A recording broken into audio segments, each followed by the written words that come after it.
বাংলাদেশ জাতীয়তাবাদী ছাত্রদল ঢাকা বিশ্ববিদ্যালয় শাখার নবগঠিত পূর্ণাঙ্গ কমিটিকে অভিনন্দন ও শুভেচ্ছা জানিয়েছে বাংলাদেশ ইসলামী ছাত্র শিবির ঢাকা বিশ্ববিদ্যালয় শাখা।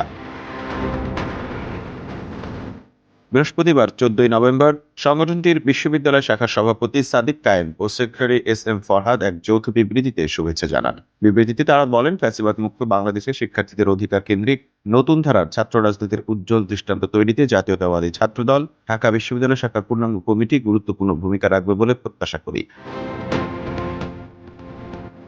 এর আগে এদিন বিকেলে ঢাবি শাখা ছাত্রদলের 242 সদস্য বিশিষ্ট পূর্ণাঙ্গ কমিটি ঘোষণা করা হয়। সংগঠনটির কেন্দ্রীয় সভাপতি রাকিবুল ইসলাম রাকিব ও সাধারণ সম্পাদক নাসির উদ্দিন নাসির এই কমিটি অনুমোদন করেন। ছাত্রদলের দপ্তর সম্পাদক মোহাম্মদ জাহাঙ্গীর আলম স্বাক্ষরিত এক সংবাদ বিজ্ঞপ্তিতে এই তথ্য জানানো হয়। বিজ্ঞপ্তিতে বলা হয়, বাংলাদেশ জাতীয়তাবাদী ছাত্রদল কেন্দ্রীয় সংসদের সিদ্ধান্ত মোতাবেক ঢাকা বিশ্ববিদ্যালয় শাখা ছাত্রদলের 242 সদস্য বিশিষ্ট পূর্ণাঙ্গ কমিটি প্রকাশ করা হলো।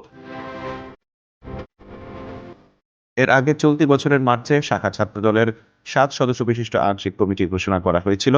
এতে সভাপতি হিসেবে গণেশ চন্দ্র রায় এবং সাধারণ সম্পাদক হিসেবে নাহিদুজ্জামান শিপন পদ পান।